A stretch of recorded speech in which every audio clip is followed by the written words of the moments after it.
Hello mga kapuso, mula pa rin dito sa Paco Arena sa Manila. This is Game On, part of our coverage of NCAA Season 97. I'm Anton Rojas.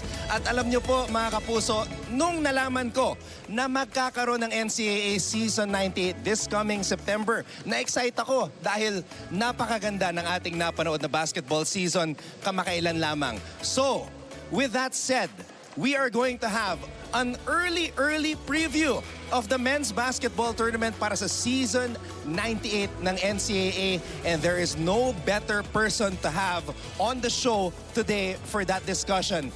Grabe ang pinagdaanan nitong kaibigan natin. He started as an analyst in 2015 dito sa OG Collegiate Sports League ng Pilipinas, ang NCAA. And then, from being an analyst, ang dami niyang pinagdaanan. He became a basketball player again. He became an anchor. He became an events host. During the pandemic, he created his own YouTube channel. And now, I am curious as to see what his next move will be. But before that next move, kausapin muna natin, walang iba, Mr. Shoot First, Mikee Reyes. Pinapayak mo naman ako. Intro pa lang tayo, Anton. Pero I'm really excited to be here again with you, by the way, because yung kaibigan natin, naubusan na talaga tuluyan ng boses from yesterday's episode. Pero ngayon, medyo maaga nga to, but this is the first year na talagang 2 seasons tayo in 1 year. So why not? Let's have a preview of what we can expect in Season 98. Yep. I mean, we never know what lies in the road ahead, but we're focused on the present, and right now we will discuss itong topic natin dahil excited na nga tayo para sa NCAA Season 98. Mikey, top 3 teams that you are looking forward to watching, because I know you will be watching the NCAA and talking about it on Shoot First on your YouTube channel very intently. Which teams pop up into your mind when you think about Season 98? Well, unang-una pa lang. It's funny when I say this, but this past season was mediocrity. Can you imagine?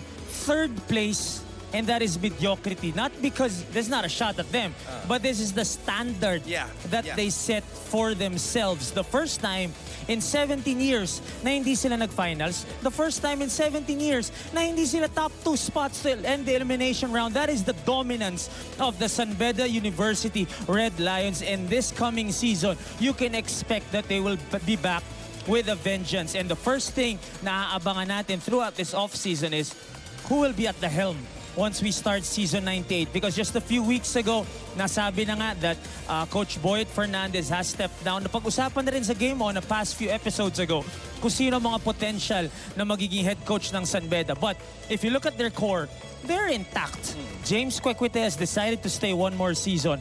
Ralph Penuela has really emerged, not as an MVP candidate, but still a great piece in that puzzle. Then you put in Yukin Andrada na maganda rin yung nilaro, especially towards the end of the season, along with Tony Inot.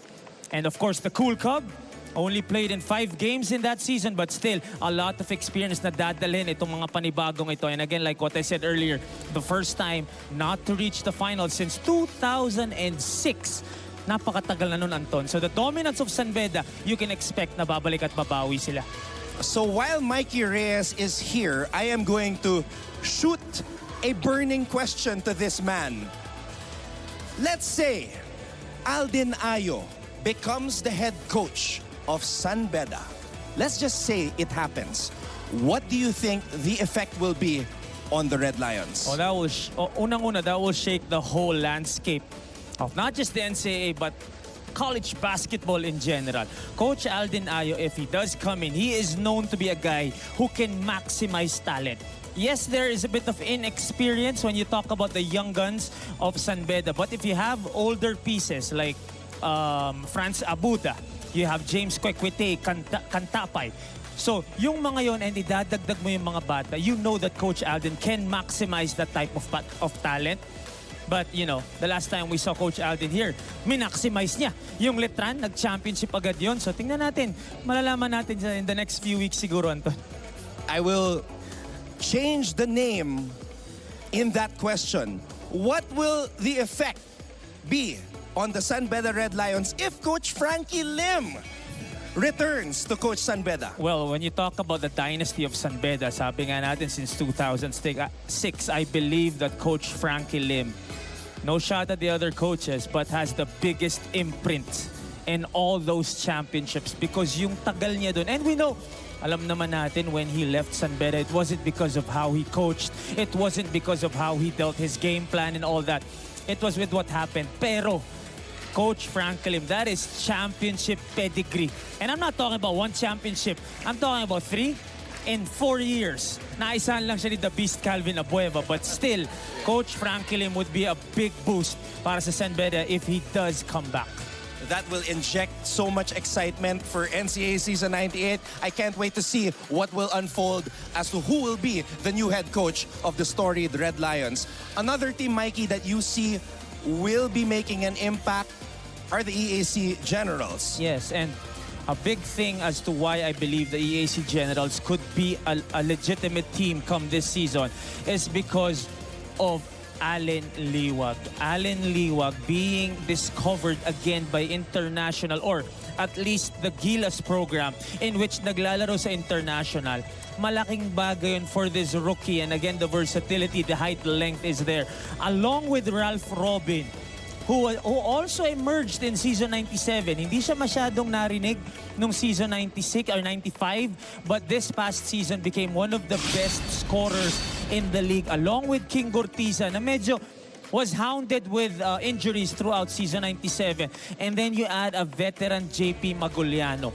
Ang kagandahan dito sa EAC Generals, Coach Oliver Bunyi allows them to play in semi-pro leagues and get that much-needed exposure and development.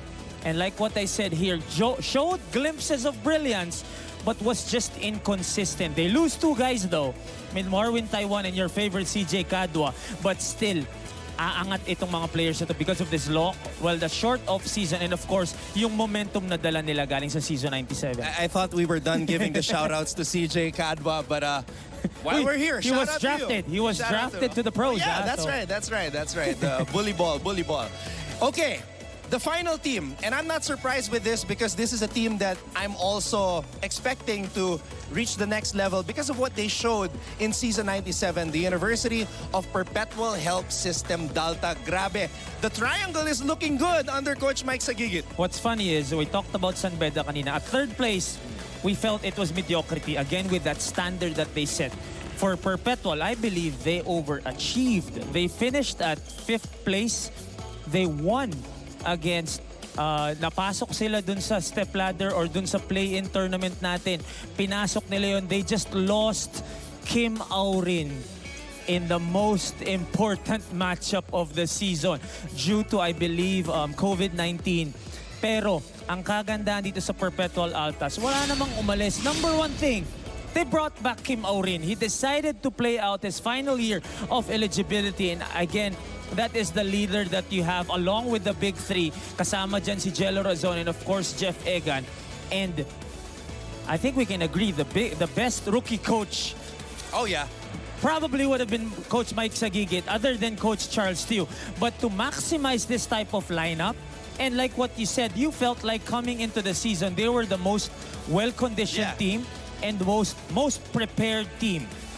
And to implement the triangle months before the season, that just goes to show that Coach Mike Sagigit has a lot of guts, and I'm looking forward to seeing what he will do with Perpetual moving forward. Now, Mikey,